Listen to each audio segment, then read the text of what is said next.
South Sudan documented 240 incidents of violence which resulted into 468 deaths and 328 injuries. The UN mission in country, UNMISS, said. The latest quarterly brief by UNMISS covering the period between January and March 2024 also recorded 70 abductions and conflict-related sexual violence.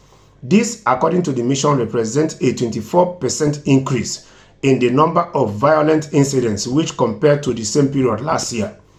The report shows intra-communal violence by community-based militias and or civil defense groups remains the primary source of substantial violence, accounting for 87% of victims, 796 individuals documented across the country. Civilians in Warapa State suffered the highest rates of violence, accounting for 37% of total civilian victims nationwide, followed by Jonglei and Eastern Equatorial States. Its documented abductions decreased by 30% from 100 to 70 compared to the fourth quarter of 2023, and documented incidents of conflict-related sexual violence decreased by 25% from 63 to 47.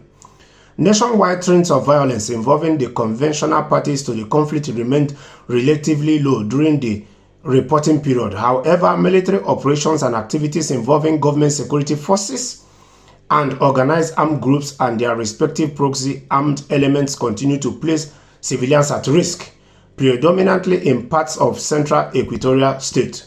We cannot emphasize enough the urgent need for collective action by national, state and local authorities as well as community leaders and national politicians to resolve long-standing grievances peacefully, and especially as South Sudan approaches its first elections, said Nicholas Haizum, the Secretary General Special Representative and head of UNMISS.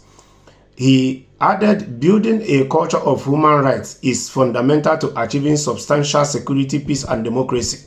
So, truth be told, for once, leave elections aside.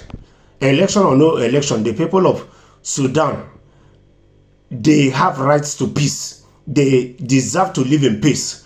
For once and for all, the Sudanese armed forces and the rapid support forces should forgo their ego. For once, they should tread on the path of patriotism and restore normality by restoring peace, long-lasting peace. Peace that every party agrees to and are making effort to keep to these agreements. That is just the truth.